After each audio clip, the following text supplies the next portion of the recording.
하나님 아버지 찬양합니다. 하나님의 선하심을 찬양합니다.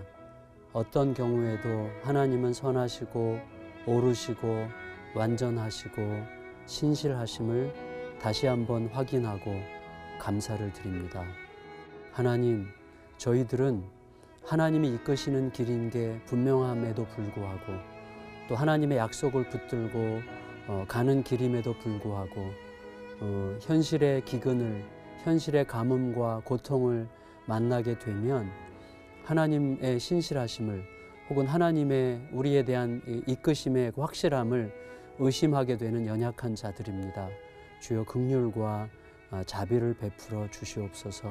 아버지 하나님, 오늘 또다시 하나님의 약속이 우리 현실을 넘어서는 것을 알게 하시고 내가 하나님과 동행함에도 불구하고 왜 이런 어려움이 생기는가라고 묻기 전에 이 어려움 속에서 하나님께서 하시려고 하는 게 무엇인지를 질문할 수 있는 은혜를 허락해 주셔서 오늘도 또다시 하나님의 약속과 함께 일어서는 복된 은혜를 허락하여 주시옵소서. 예수님의 이름으로 간절히 기도드리옵나이다. 아멘.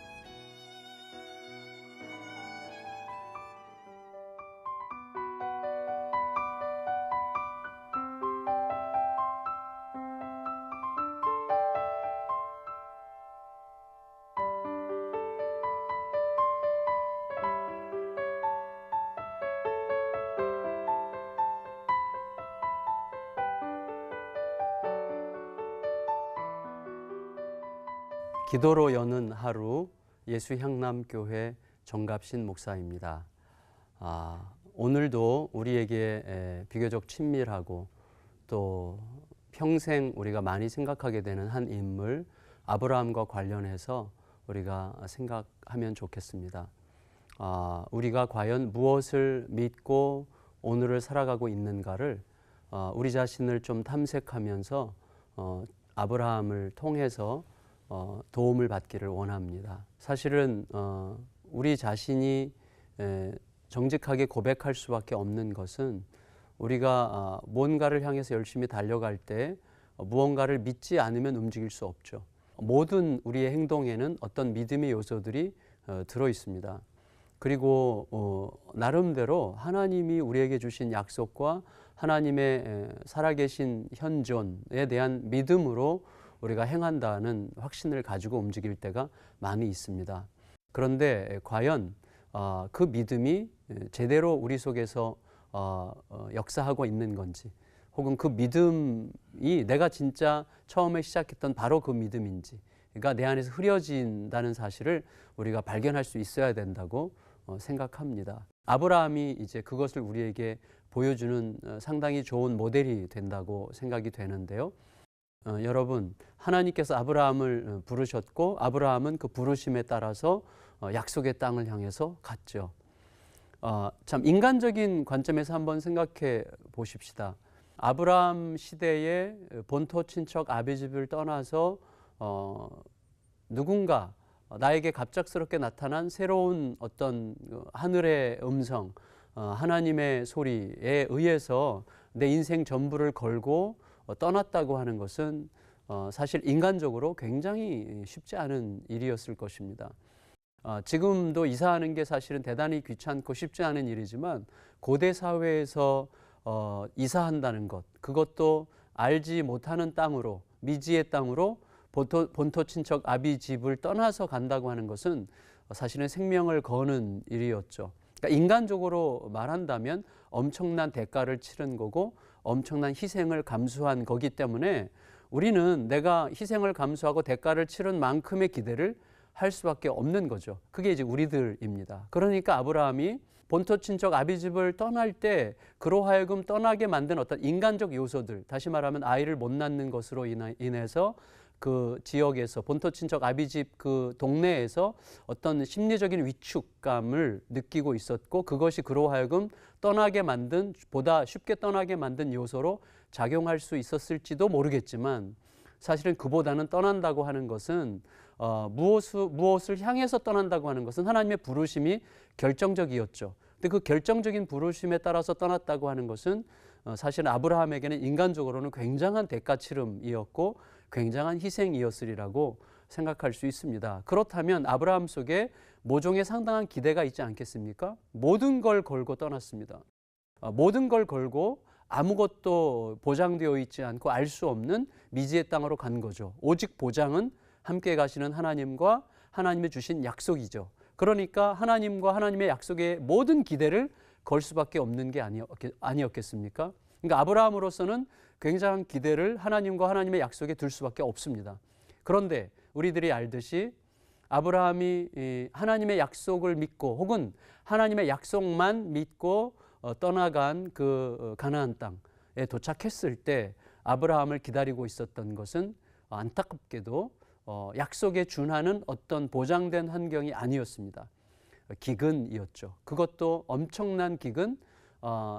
이 상황에서는 내가 살아남을 수 없겠다라고 확신하게 만드는 기근이 아브라함을 기다리고 있었습니다. 한마디로 결핍의 땅이었던 거죠. 약속은 풍성함을 전제로 한 것이죠. 하나님의 약속은 항상 우리에게 어떤 풍성함을 기대하게 하죠. 아브라함도 그랬을 것입니다. 그래서 풍성함을 기대하고 약속의 땅으로 갔는데 약속의 땅에서 정작 그를 기다리고 있었던 것은 결핍이었습니다. 그래서 이 사이에서 엄청난 갈등과 실망 혹은 인간적으로는 배신감 이런 게 느껴졌으리라고 생각이 됩니다. 그걸 어떻게 알 수 있는가 하면 아브라함이 그 결핍의 상황을 만났을 때 하나님께 묻지 않습니다.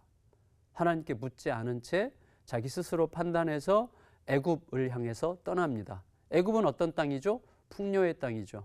나일강 하류에 형성된 굉장히 비옥한 토지에서는 늘 풍성한 곡식이 있었기 때문에 부요의 땅으로 일컬어졌습니다. 그래서 아브라함은 소위 결핍의 땅을 떠나서 풍요의 땅으로 떠났던 것이죠. 하나님께 묻지도 않고.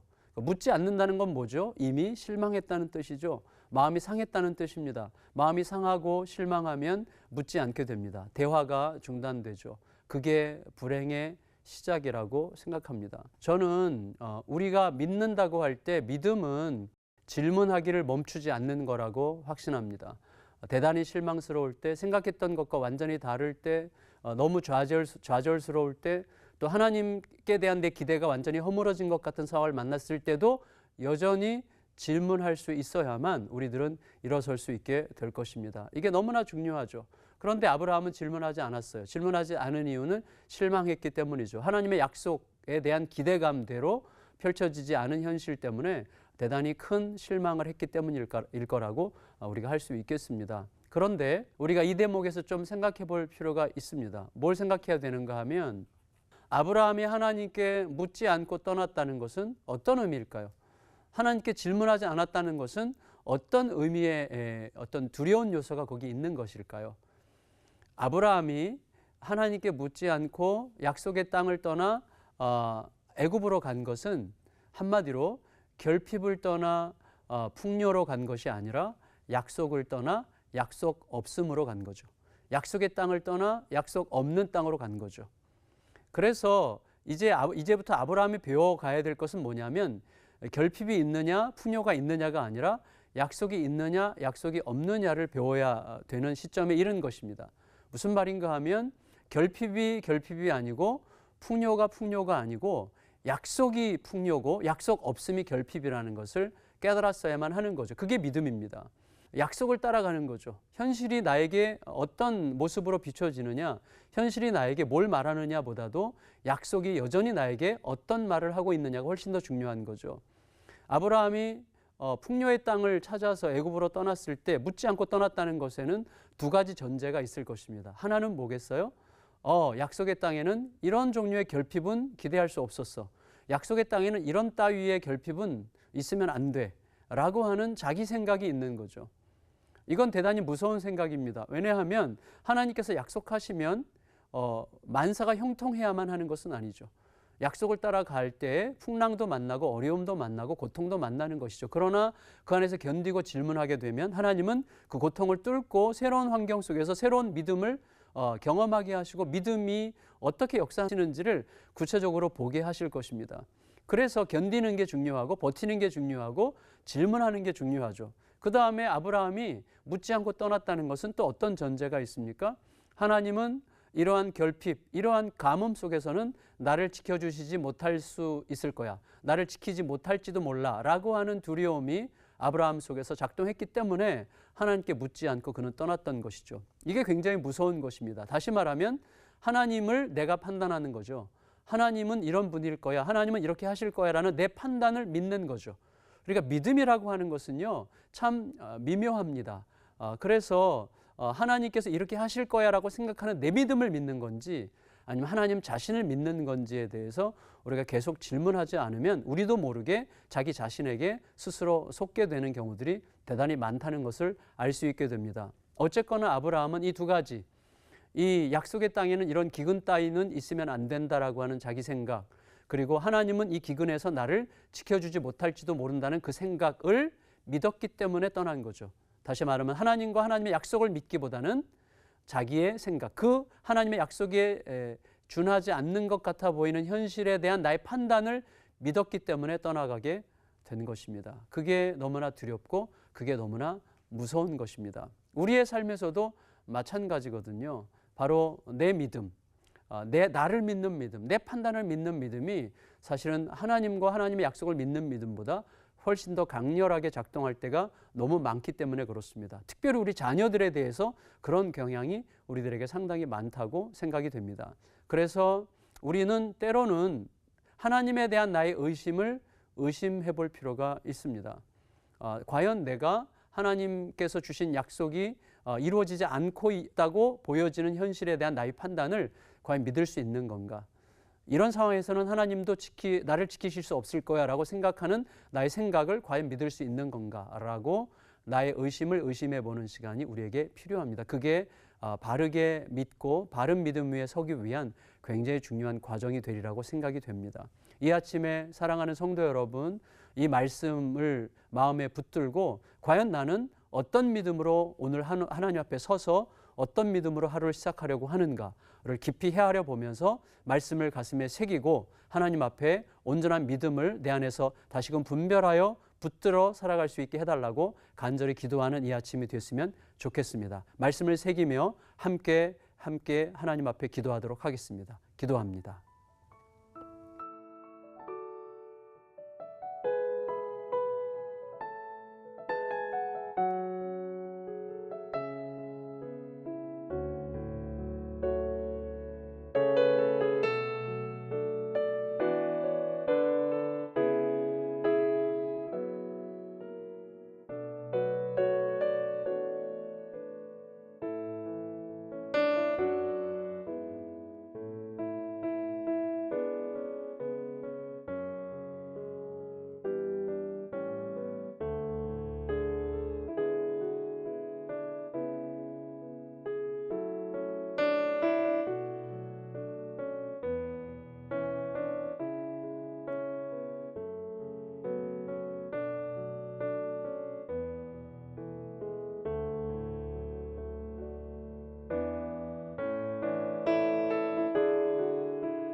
하나님, 저희는 분명히 하나님을 믿습니다. 그리고 하나님의 약속을 믿습니다.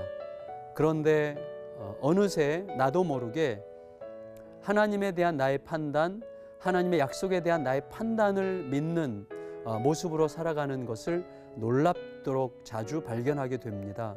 하나님, 긍휼을 베풀어 주시고 우리의 마음을 일깨워 주시고 우리의 눈을 뜨게 하셔서 하나님, 내 마음의 어떤 어두움과 복잡함을 면밀하게 들여다볼 수 있는 은혜를 베풀어 주시옵소서. 그래서 하나님에 대한 나의 판단이 아니라 하나님을, 또 현실에 대한 나의 생각과 두려움이 아니라 하나님의 약속을 믿는 믿음으로 날마다 다시 조정되어서 하나님 앞에 다시 하나님이 주시려고 하시는 온전한 믿음으로 시작하는 매일매일의 삶이 될 수 있도록 인도하여 주시옵소서.